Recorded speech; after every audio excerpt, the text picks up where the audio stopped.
Liewe Koning Jesus, ons is in U teenwoordigheid. Here, ek vra dat U genade oor ons sal wees vandag. Dat dit wat ons harte behoefte aan het, U dit vir ons sal gee, ongeag van die woorde wat hier gespreek sal word. Here, maak U woord oop en dat dit tot ons harte spreek. Maak dan ook ons verstand oop, sodat ons kan luister.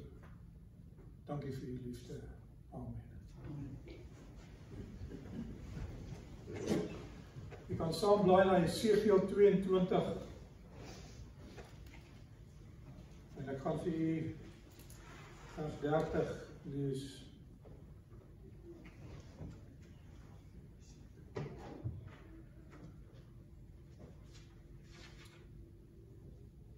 Profeet Jesegiel gebruik 'n beeldspraak en hy skryf en hy sê: En ek het onder hulle 'n man gesoek wat 'n muur kan bou voor my aangesig in die bres kan staan vir die land, sodat ek dit nie sou verwoes nie, maar ek het niemand gevind nie.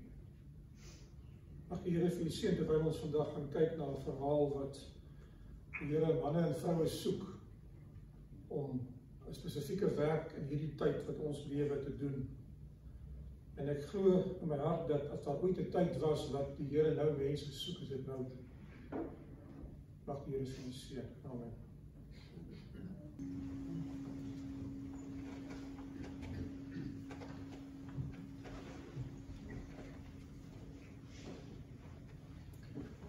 Voorreg om vandag saam met u kan bid in die huis van die Here. My gebed is dat die seën wat u kom soek het, die Here dit vir u sal gee, welke wyse ook al. Ek het so pas hierdie lied wat ons nou gesing het vanoggend toe in die kar gesing toe gekom het hiernatoe. En ek is lief om te sing as ek ry. Dit het so 'n bietjie ou se gemoed op en maar die dinge van die wêreld vervaag, né? Ek ry eendag langs die pad en terwyl ek ry besef ek is op 'n verkeerde pad. En ek sien die pad wat ek moet ry daar aan die ander kant en ek weet ek is op die regte baan nie en toe moet ek nou 'n plan maak om nou weer terug te kom soontoe. Dis wat vanmôre gebeur het terwyl ek in my finale voorbereidings was, my studeerkamer, toe kyk ek na die preek wat ek voorberei het en ek sê vir myself, hierdie preek gaan nie werk vandag nie. Mens kan net so indruk, jy moet maar verander, en toe ek van vooraf begin en weer die genade van die Here vir iets anders opstel. As jy met die groot winkelsentrums instap, is daar dikwels elektroniese bord wat die uitleg van die kompleks vir u wys. En dan is daar 'n plekkie wat sê, jy is nou hierso, you are now here. Jy weet af met praat. Nou, party van hierdie borde kan as jy op hom druk, dan maak hy dit groter of hy kan skuif, jy kan hom rondskuif. Geliefdes, my vraag vir u is, waar is u vanmôre? Waar is u in Bybelprofesie? Waar is u in die geestelike lewe? As daar so iets is wat jy kon kyk en sê, jy is nou hierso. Waar is u in die verhoudingslewe? Waar is u teenoor die kinders en die familie? Ek het gelees vir Jesegiel 22 vers 30 en ek het onder hulle 'n man gesoek, dit kan generiese taal wees, dit kan 'n vrou ook wees, wat 'n muur kan bou voor my aangesig en in die bres kan staan vir die land, sodat ek dit nie sou verwoes nie, maar ek het niemand gevind nie. Die Here soek baie keer iemand om te kan stuur. Ek het baie keer as ek in die kombuis gewerk het, ek het so 6 jaar spesialiseringswerk gedoen ongeveer. En daar kom tye in die dag wanneer jy wens jy het net 'n assistent gehad. Nou daar's baie mense om my gewees, maar hulle kan nie almal die werk doen wat ek wil doen. Wat net kan gou iets vat terwyl ek iets anders dan voorberei om aan te gaan met die kos wat ek besig is mee. Of gou 'n taakie te gaan doen wat in voorbereiding is. Julie 1979 'n donderdagoggend bid ek en ek sê vir die Here, ek het so pas ingeklaar in die Suid-Afrikaanse weermag, ek weet glad nie wat vir my voorlê nie. Ek is nogal heel benoud oor wat hulle Sabbatdae gaan aanvang met my. Ek het geen familie gehad wat voor my daar was nie. My broer was in die lugmag gewees en dit was bietjie anders as die weermag het ek gehoor. En ek het vir die Here gesê, voordat ek by die Sabbature kom, moet ek met iemand praat, om uit te vind wat gaan gebeur. Dat ek reg is daarvoor. Ek is 'n mens wat daarvan hou om reg te wees vir dinge, ek draai dinge voor. En ek het gesoek om met die instrukteur wat ons aangestel was te praat, die korporaal. Maar hy was so toegeklos van mense en gedurig deur gewees wat hom simpel vrae gevra het en allerlei dinge bestook het mee. En ek wil graag met hom privaat praat, ek wil graag met hom een kant neem en sê, luister, kom ons praat bietjie oor die Sabbat. En ek het nie geweet hoe om dit te stel nie, want ek het nog nooit vir my lewe in so 'n situasie gewees, behalwe my werk van tevore nie. En ek sien hom so in 'n openingkie tussen die kasernes deurstap en ek hardloop om by my te kom en toe ek nou, ek sal nie glo wat dinge met my gebeur al nie. Toe ek nou probeer stop om tot stilstand te kom, toe gly ek op die kippertjies en ek gly op sy voete onder hom uit. Maar dis 'n vreeslike ding vir 'n troep as jy met 'n offisier, jy weet, sulke dinge doen. En hy was nogal bits. En ek het sy pragtige mooi boots vuil gemaak in die proses en hy stof homself af met sy sykousie wat hy in sy sak gedra het. Hy het weer agtergekom, ek is een van die ouens wat hy oor 'n bevelvoerder is. En hy vra vir my, wat kan ek vir jou doen? En ek sê vir hom, ek wil graag praat met hom oor Sabbat, oor Saterdag. Hy vra vir my, is jy Jood? Ek sê, nee, ek is nie 'n Jood nie. Maar ek hou die 7de dag Sabbat. En ek wil weet, wat doen julle op Saterdag? Want daar is seker dinge wat ek beslis nie gaan doen nie. Ek het dit nie so kras gestel as ek het nou stel nie, maar ek het probeer diplomaties stel. Hy sê vir my, gewoonlik doen ons naweke niks nie, behalwe vir 'n paar routine take wat gedoen moet word. Maar jy sal op orders moet gaan voor die kaptein en jou saak vir hom gaan stel. En hy kan besluit wat met jou gebeur op Sabbatdag. As jy op orders gaan, dan kry jy 'n afspraak wat hulle vir jou maak en jy trek jou netjies aan. Jy staan weer inspeksie voor jy daarin gaan, kyk jy alles reg is. En jy moet jou storie agter mekaar hê. Ek staan in 'n lang ry en die luitenant kom verby, dan vra hy vir elkeen, hoekom is jy hier, hoekom is jy hier, hoekom is jy hier? Elkeen vertel sy storie, hy sê, jy kan loop, jy het nie 'n storie, jy loop, weg is jy. Jy mors ons tyd, jy weet. En so het hy afgegaan, het by my gekom, ek het hom gesê, as jy goed, jy staan vas, jou pers sal kom. Ek is ingevat by die kaptein, en hulle masseer jou in, jy stop, jy kom op aandag, en dan staan jy en wag. Nou, hy het gesit met sy stoel op die tafel, sy voete op die tafel gesit, so agteroor gesit in sy stoel, lekker gemaklik. En die korporaal het my naam gesê, en ek moes my rang self sê, en wie ek is, nie gesê wat ek daar moet doen nie. En hy sê niks nie, hy gaan anders of ek nie daar bestaan, jy weet, nou staan ek maar stil, en hy het 'n boek gehad, en hy begin in die boek blaai, en hy maak die boek oop, en hy het so afgekyk, en toe haal hy sy voete van die tafel af, en hy sê, hierdie is nogal 'n besonderse geval. Hy sê, voor jou, verlede jaar was hier 4 manne gewees, wat aan dieselfde geloof as jy behoort. En toe weet ek nou nie wat kom verder nie, jy weet, dit kan goed of sleg wees.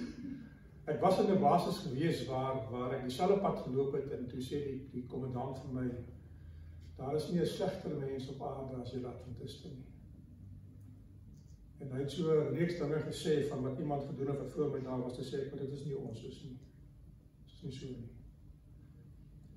En ek het nie meer van wag nie, en hy sê vir my, as daar nou mense is wat 'n mens kan vertrou, dan is dit die 7de dag Adventiste.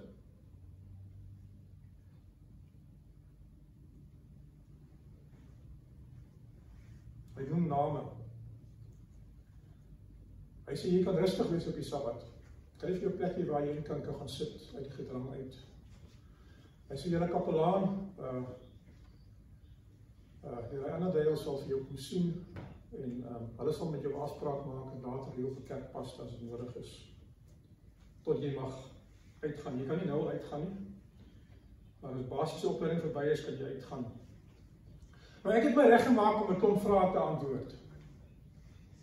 Hoekom ek Sabbat hou? Hoekom ek nie wil werk op Sabbat nie, sekere take nie wil verrig nie. Ek het my voorberei dat ek gespot sal word en dalk weggejaag sal word. En ek kry hierdie teenoorgestel. Hy sê vir my, julle is mense op wie jy kan vertrou. En jy kan trots wees om een van hulle te wees. Hou julle naam hoog. Amen. En ek het uitgestap. En ek het gedink het sal maklik gaan van daar af. Dit was nie maklik van daar af gewees nie, maar die Here het die pad begin voor my uitloop. Jesegiel sê vir ons, en ek het onder hulle 'n man of 'n vrou gesoek. Iemand wat in die wêreld 'n verskil sal maak. Een wat gereed is, wat nie as jy vir hom sê, gaan maak nou dit, dan sê ek moet gou eers iets gaan doen voordat ek dit kan doen. Ek gaan gou dit doen, en as ek klaar is, sal ek kom en die werk doen. Ek kan nie dit nou los nie. In Afrikaans het ons 'n woord wat gebruik word wat sê, dit is om paraat te wees. Paraat beteken, jy is enige plek, enige tyd beskikbaar, gereed en in staat om die werk te verrig. Een wat opgelei is, gekwalifiseer is, en ek lees in die boekie Ministry of Healing van die skool van swaar kry en leed en die skool van Christus. Geliefdes, as u wil suksesvol wees in die werk van die Here, en as die Here u wil in die wêreld uitroep vir 'n spesifieke taak, gaan hy vir u 'n opleidingsskool plaas, glo ek, wat u gaan voorberei daarvoor. Die Here stuur nie mense in sy wingerd in onvoorbereid nie. In die Koning van die Eeue is daar 'n stelling wat sê, God wat alle dinge doen volgens die raadbesluite van sy wil, plaas mense in verskillende omstandighede en gee aan hulle pligte, veral vir die tyd waarin hulle lewe en die toestande waarin hulle geplaas gaan word. Daar is baie stelling en grootstyk is daar 'n soortgelyke een. Wat dieselfde sê basies. Die Here gaan vir u plaas in 'n skool waar dit dalk nie maklik gaan wees nie, maar u gaan 'n les leer, soos vanmôre se les gesê het. Die verhale van die Bybel het ons geleer dat hoe jy naby aan God moet kom en dan nog gehoorsaam moet wees. 'n Proefondervindelike kennis, soos Hosea 4 vers 6 vir ons sê, my volk gaan ten gronde, wat sê die res? Weens 'n gebrek aan kennis. Hierdie kennis wat ek baie al vir u gesê is nie informasie of inligting nie. Dit is 'n ervaringskennis. Dis 'n vakleerlingskap wat jy doen. Jy moet leer hoe God optree onder sekere omstandighede. 'n Persoon wat gelei word en gevul is deur die Heilige Gees, wat die gawes wat God hom gegee het kan gebruik en die talente wat God hom gegee het ontwikkel het. Iemand uit ons geleedere, dit sê hy so, ek het onder hulle, iemand uit julle geleedere, so die Here gaan nie ver soek nie. Hy soek nie 'n sendeling wat inkom van Afrika of van Amerika of ergens nie. Hy sê een van julle wat hier is, ek soek een van julle. Een van julle wat die gebruike van die tyd ken, een van julle wat die kultuur van die tyd ken, een van julle wat tussen die mense beweeg het en vertroud is met hulle sit en hulle staan en hulle gaan les, soos Psalm 139 vir ons sê. En dit sê vir ons, die Here het rondgekyk. Hy soek iemand. Wat is die slotsom van hierdie teks? Ek het niemand gevind nie. 'n Tragiese verhaal, wat hy sê, daar is 'n muur, en die muur het 'n gat in, 'n bres, volgens Amos, se verhaal, en 9 vers 11. En ek soek iemand om daardie gat eers te gaan staan in die gat en die stad te beskerm, en dan later aan daardie gat toe te maak, te bou, sodat die vyand nie kan inkom nie. Maar ek het niemand gevind nie. Geliefdes, as daar een ding is wat ek glo, ek het hierdie week baie gestudeer in die groot stryd, en tesame met die les van hierdie week, ons gaan 'n tyd tegemoet soos ons nog nooit van tevore gehad het in die wêreld nie. En die Here gaan begin manne en vroue, as hy nie reeds het nie, uit die wêreld uitroep, om aan hulle 'n taak te gee wat baie spesiaal is vir ons tyd. Ja,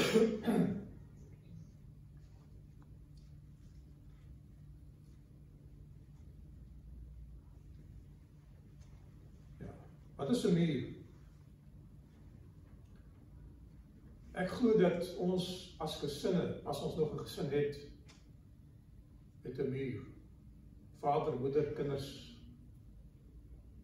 wat die leiding neem om die beskerming te verskaf. 2 of 3 wat in my naam vergader, sê die Bybel.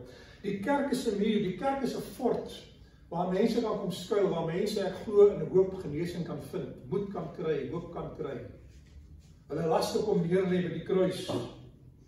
God se wet is 'n beskerming rondom ons. Godsdiens, huisgodsdiens veral, studie en Bybel lees en gebed is 'n muur rondom ons in tye van nood. En dit gaan vir u van waarde wees as u die beloftes van die Bybel kan onthou en kan opsê vir uself as u dit nodig het. U gaan dit nodig hê.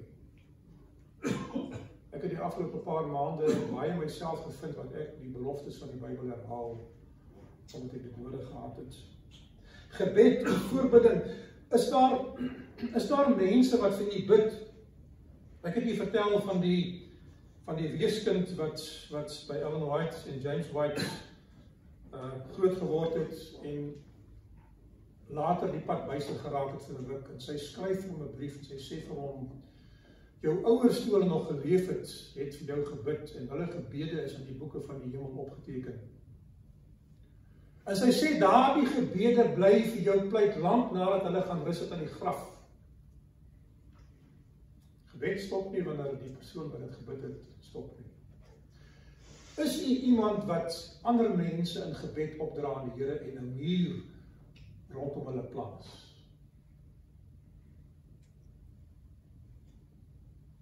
As daar engele, soos Psalm 91 vir ons sê, wat voor u sal uitgaan en agter u sal wees, wat u sal beskerm.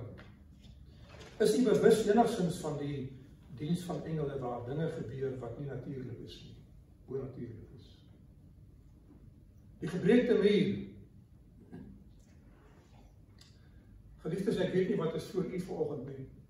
As daar voor u 'n muur wat gebreek is wat u kan sien, of moet die Here dit sy Heilige Gees dit vir u attent maak? Is u iemand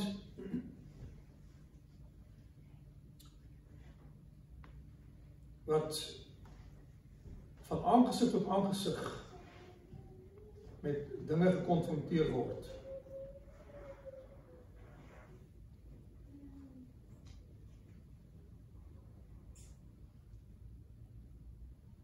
Genesis 6 sê vir ons dat die mense doen dit wat verkeerd is voor die aangesig van die Here. Ek het in die leeskamer geraak.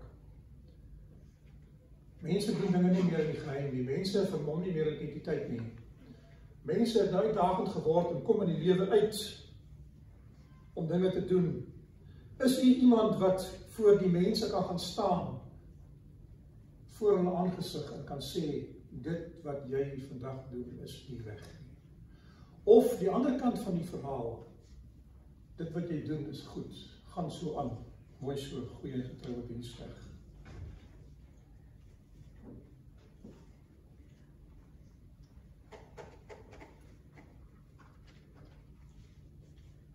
Ja, er is baie dinge wat ek kan sê, kom ons gaan daar verby, so dit nie nodig nie. Die Here sê, iemand wat die wêreld kan uitdaag, kan konfronteer.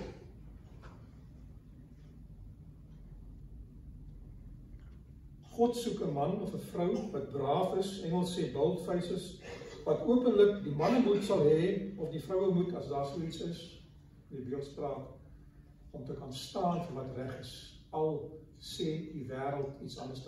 Ek lees 'n stelling in die Koning van die Eeue wat sê dat ons kan die Here verloon met ons afwesigheid. As ons by 'n plek moet wees, maar ons is nie daar nie, dan verloon ons die Here. Ons kan die Here verloon met ons teenwoordigheid, as ons by 'n plek is waar ons nie moet wees nie, maar ons is daar. Ons kan die Here verloon met ons stil swye, as ons moet iets sê, en ons sê dit nie. Of ons kan die Here verloon as ons iets sê, wat ons nie moes gesê het nie. En natuurlik die werke van die vlees wat ons doen. om op te staan vir wat reg is.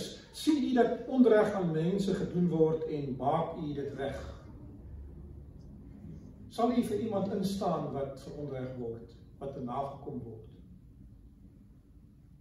En die lewe is vol sulke voorbeelde.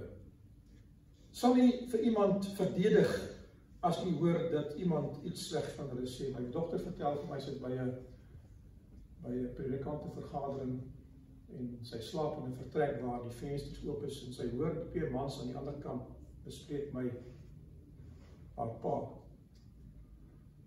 En die dinge wat hulle sê is nie goed nie. En sy stap om en sy klop aan die deur en sy sê vir hulle, luister, julle praat van my pa, maar wat julle praat is nie die waarheid nie. As julle wil praat met my pa, kom praat met my, dan sal ek julle die waarheid vertel.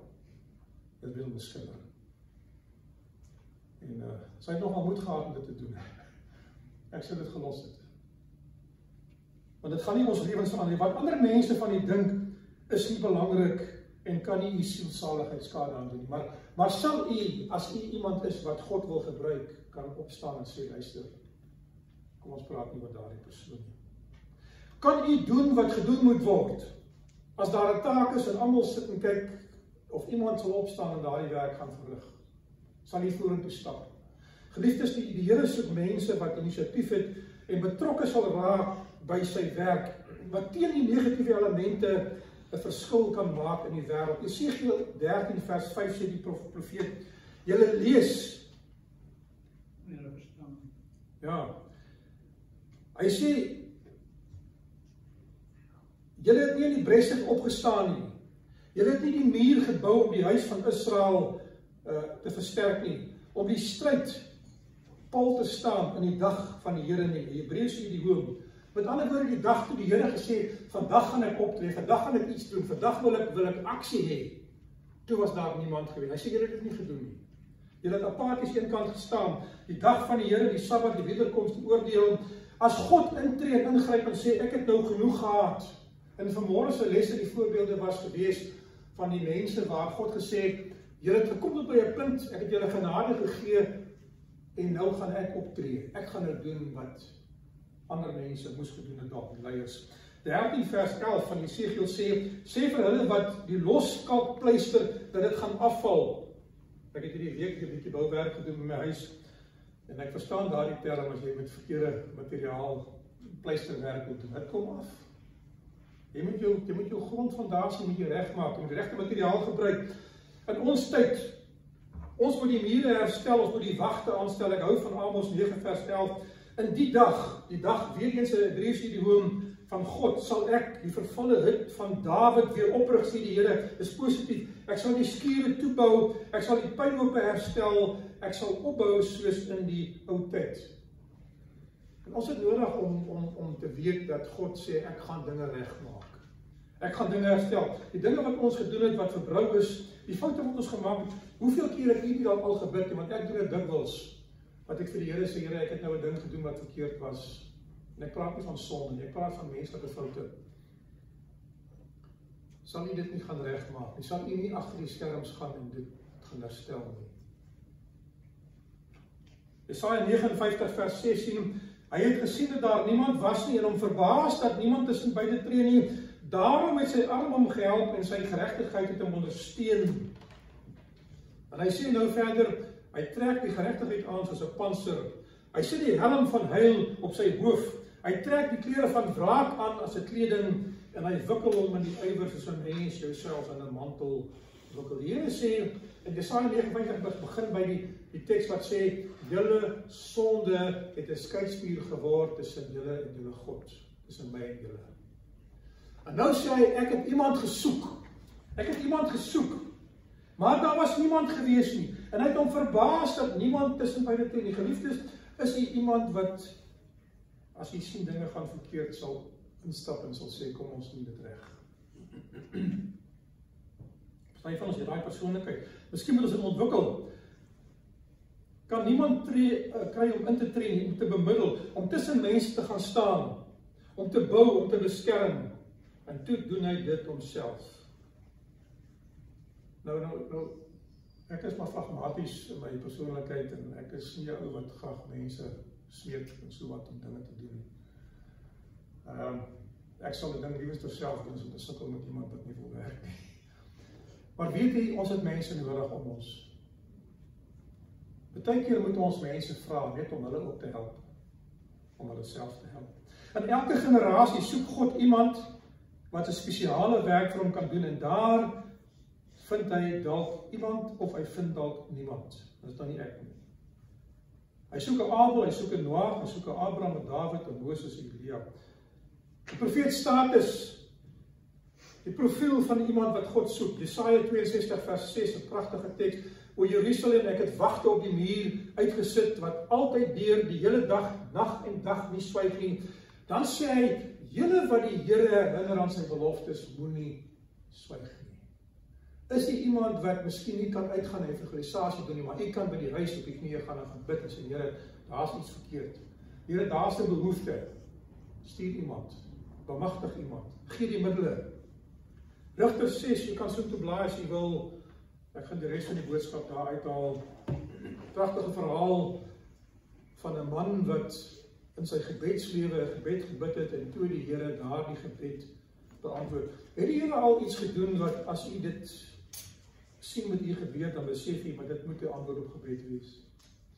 Ek wil vir u sê, daar's niks wonderliker as wanneer jy agterkom die Here is betrokke by jou lewe nie. Maar daar is ook tye met 'n mens wonder, waar is die Here? As ons van hom af wegdwaal en ver is. Het sê daarso, toe die kinders van Israel gedoen het wat verkeerd was in die oë van die Here, weer eens daar dieselfde idioom, God het 'n sekere ideaal vir ons.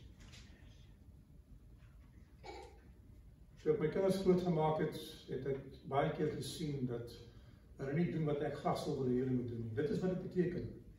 Hulle gaan teenstrydig met wat jy dink die beste vir hulle is. Nie noodwendig verkeerd nie. Het God 'n ideaal vir u?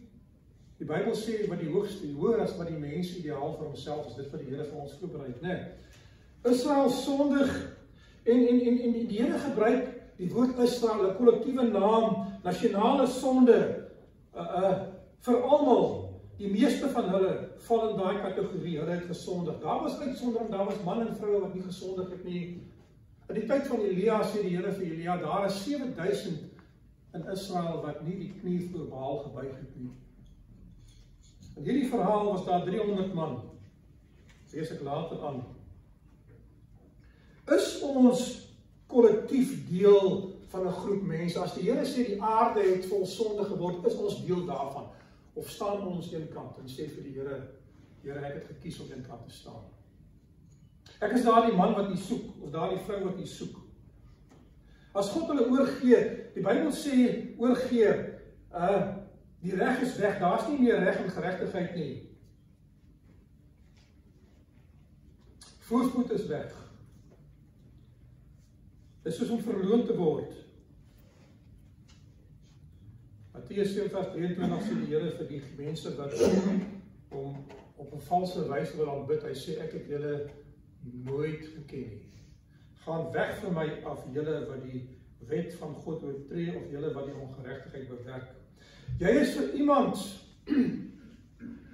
jy kom in, jy is veilig. Hier is 'n verhaal, Rigters 5:25, ek gebruik die beeldspraak hierso. 'n man vlug, sy naam is Sisera, hy vlug in die oorlog. En hy gaan by 'n tent van 'n dame in, en sy sê vir hom, terwyl jy vlug, laat ek jou wegsteek van die oorlog af. Kom, jy's veilig by my.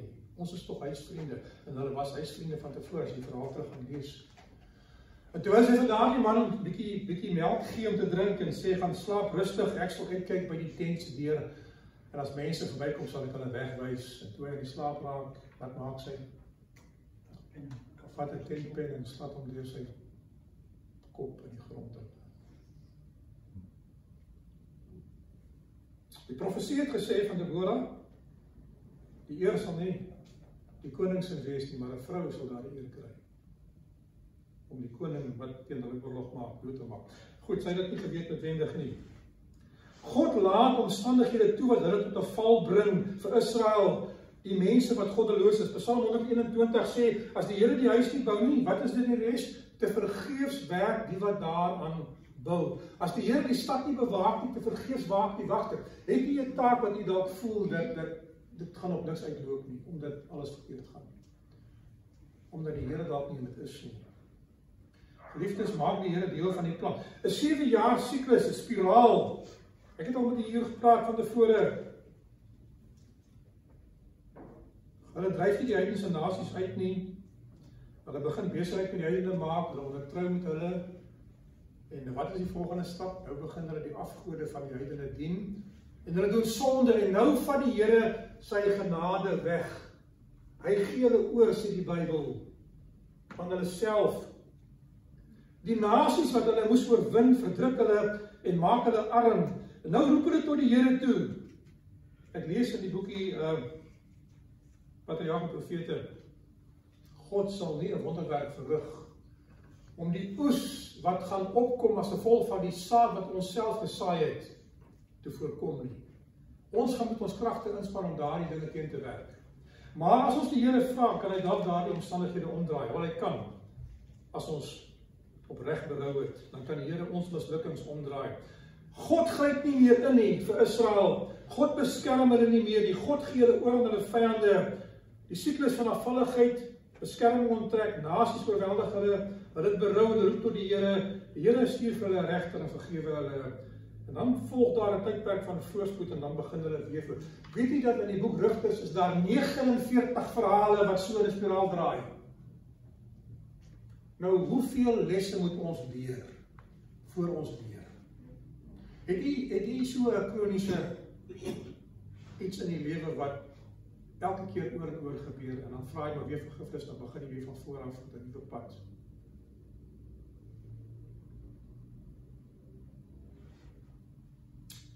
Die gawe van profesie sê, God sal ons nooit verlaat nie.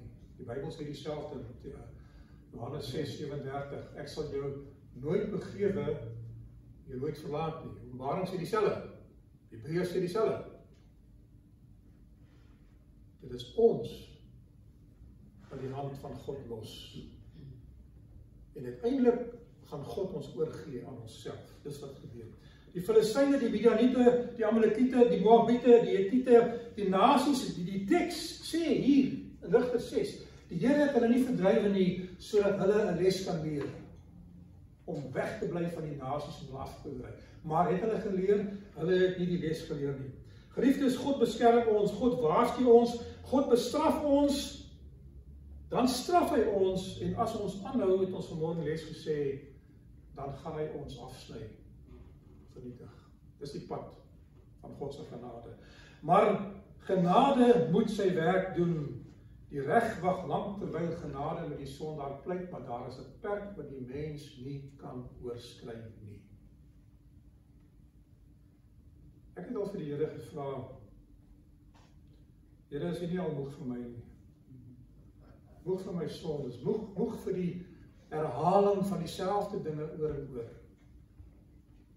Tot die goddelike natuur in ons lewe inkom en daardie dinge verdryf, gaan dit so met ons gaan. Berou, bekeer. Wat doen Israel? Die Here sê hulle gaan in hierdie spiraal van afvalligheid. Wat moet hulle doen? Hulle moet hulle bekeer, maar wat doen hulle?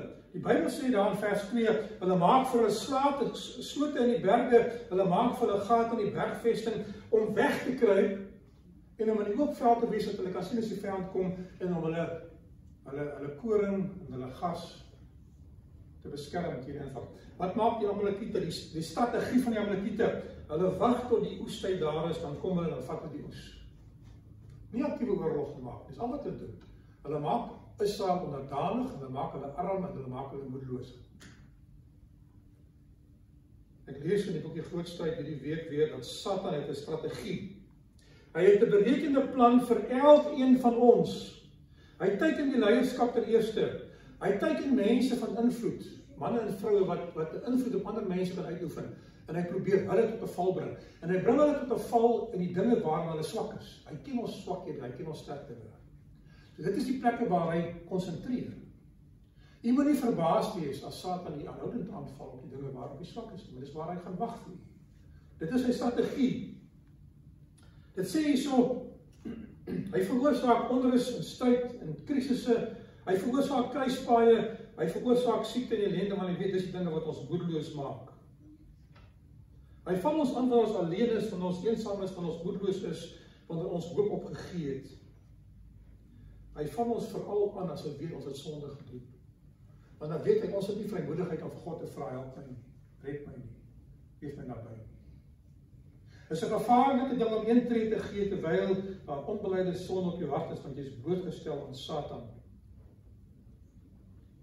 Ek lees ook in die gawe van profesie, in die boek Heftige Skrifte, dat daar is mense wat vatbaar is vir dwaalleer, omdat hulle in die kerk seer gekry het, omdat mense dit nagekom het, iets gesê of gedoen het, en hulle is veral mense wat nou maklik uitdraai en vatbaar word. Dinge soos egskeiding, dood, finansiële krisisse, siektes, werksdruk. Dis die dinge wat Satan suksesvol gebruik om ons moedeloos te maak, om ons dalk ander planne te laat maak as wat die Here se plan vir ons lewens is. As daar een ding is wat jy moet vanmôre onthou, dit is dit, dat maak nie saak wat gebeur nie, jy moet nie teen die plan van die Here draai nie. As jy agterkom iets op 'n verkeerde pad, draai om. Maak dit reg, terwyl daar tyd is. Dawid en Goliat, 40 dae in slagorde teenoor die seuns of die soldate van Saul. Wat is die strategie van Satan? 9 uur in die môre, 3 uur in die middag, dan kom hy uit, Goliat. Wanneer Israel moet offer en godsdienst hê in die oggend, en wanneer hulle moet godsdienst hê in die aand, dan besluit Goliat, ek gaan nou vir julle kom staan teenoor julle in slagorde. Dan gaan die volk uit, want as bang hy val aan. Wat maak Satan? Hy hou hulle weg van God af. 40 dae lang. In die oggend godsdiensttyd, in die aand. Nie die ander dag nie. Die res van die dag los hulle red. Net aan daai tyd. Wanneer gaan die Satan nie aanval? Gaan hy 'n keer om in die oggend voor die huis verlaat, miskien te bid en ietsie te lees en met die Here tyd te spandeer? Gaan hy in die aand vir u besig hou met dinge wat dringend is, en noodsaaklik is, sodat u nie kan tyd spandeer met dinge van God nie? Ek weet nie wat u hoor nie, maar dis wat ek in hierdie verhaal sien. Hulle kruip weg. Gideon is daar. Gideon is bekommerd. En dit sê vir my in die gawe van profesie, hy het 'n stryd in sy hart oor die armoede van sy volk, maar hy het 'n stryd in sy hart oor die geestelike agteruitgang. En hy bid, hy sê vir die Here, Here, hoe lank nog gaan u ons los om vertrap te word deur ons vyande? Stuur vir ons 'n leier. En terwyl hy daar in die parskyp staan, waar die wyn gepars word, waar niemand hom sal verwag om sy koring uit te wang nie, verskyn die engel van die Here aan hom. Wat sê die engel vir hom? Die Here is met jou, dapper held. Praat ontmoeting. En dit sê vir my, in daardie selfde boekie Patriarge en Profete, dat hy het gekom in antwoord op die gebed van Gideon. Wat 'n mooi verhaal. Soos Josia is in die veld voor die groot slag van Jerigo, hy bid, en die engel van die Here verskyn aan hom in die vorm van 'n soldaat, en hy vra vir hom, is jy een van die vyand, is jy een van ons? Hy sê, ek het nou gekom, ek is die leerowerste van die leerskare, van die hemels van die leerskare. Ek het gekom nou, sê die Bybel, wat die Gees van profesie sê, in antwoord op jou gebed. Sal dit wees in hierdie tyd, dat die Here nog vir u, in antwoord op u gebed, rondom die dinge van God, 'n antwoord gee? Het jy dit al gevra? Ek wil vir u sê dat voordat u sal ingaan in die hemel, gaan u daardie gebed bid. Dat u die aangesig van die Here wil sien. Toe hy gedink het, hy is God verlate, alleen. Toe Satan sy gees wou breek, om wou skei van God, sy vrymoedigheid weggooi, Hebreërs 10 vers 37, en hy sê vir die engel van die Here, kan ek 'n guns vra? Ek gaan ietsie voorberei, 'n stukkie brood maak en 'n stukkie vleis gaar maak. Sal jy saam met my dit geniet? Die engel sê vir hom, gaan voort. En Toe hy kom, toe sit hy daar op die klip, en hy sê, sit dit daar, as jy vat die sous, gegooi dit oor die kos uit. En hy het met sy staf dit aangeraak, en daar het vuur opgegaan, en rook, en hy het voor sy gesig verdwyn. En toe skrik Gideon, toe weet hy, dit is nie 'n gewone persoon wat hier was nie. Maar die Here het hom genade en aangesien. En die Here gee vir hom 'n opdrag, Gideon gaan verder, en ek gaan hierdie verhaal hier afsluit. Jy ken die verhaal heeltemal goed genoeg. Gideon begin deur die simbole van sonde te verwyder, deur die Baalsaltare af te breek, deur die heilige boomstamme af te kap, en hy kies 10 manne wat vertrouelinge is om dit saam met hom te doen. Geliefdes, op hierdie pad na die einde toe gaan u mense nodig hê wat saam met u hierdie dinge gaan doen. Hulle mag nie noodwendig die leiers wees wat voorstap nie, maar hulle gaan die ondersteuners wees wat saam met die Gideon die werk moet doen. Die 10. Is hy een van die 10 dalk? Manne wat Godvreesend is, manne en vroue wat Godvreesend is, mense wat deur die Gees van God gelei is en wat die wil van God wil doen.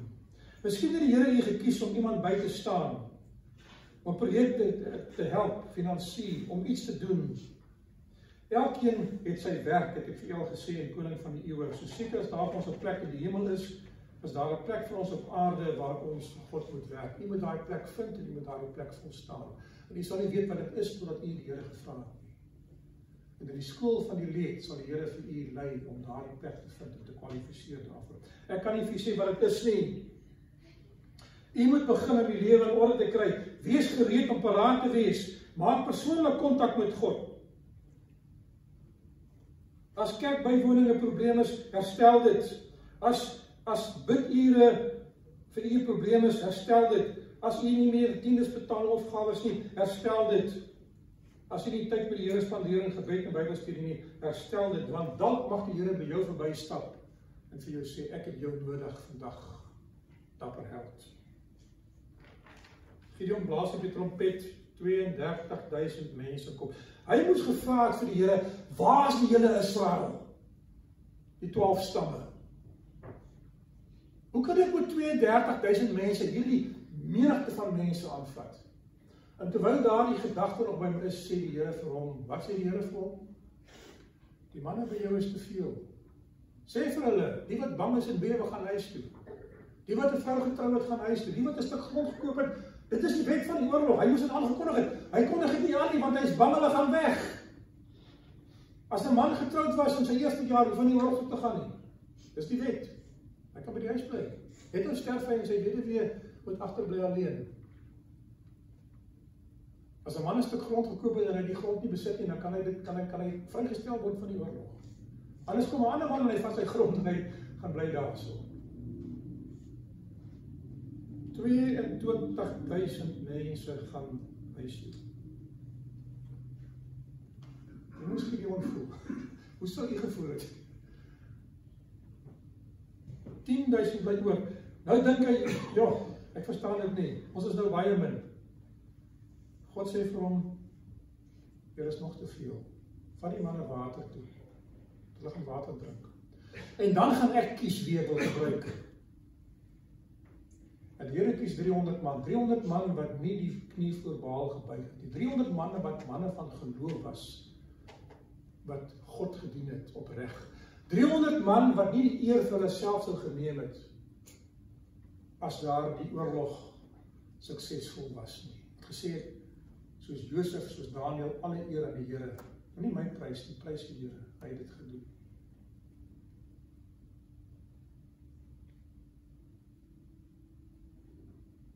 Ons lewe in 'n tyd waar die Here besig is om mense by die water te toets. En as u en ek deurgaan en die dinge wat ons nou vashou,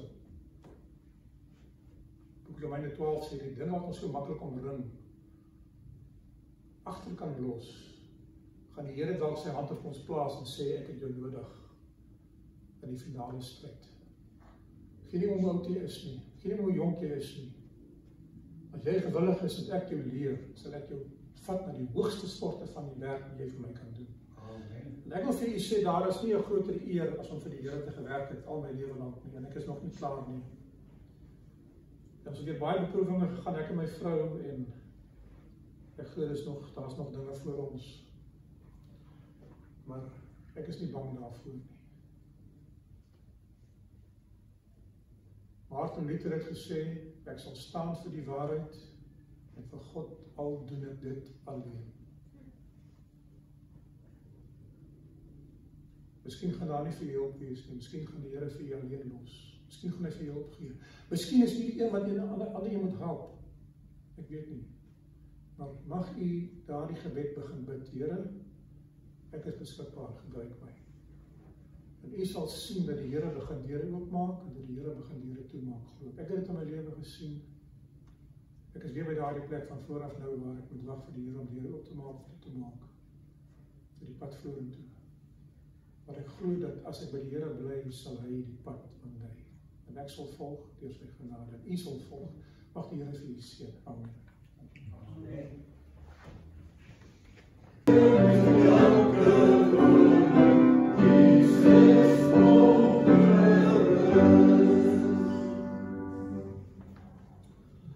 Die genade van ons Here Jesus Christus en die liefde van God die Vader, die soete gemeenskap van die Heilige Gees met u wees en bly van nou tot na die ewigheid.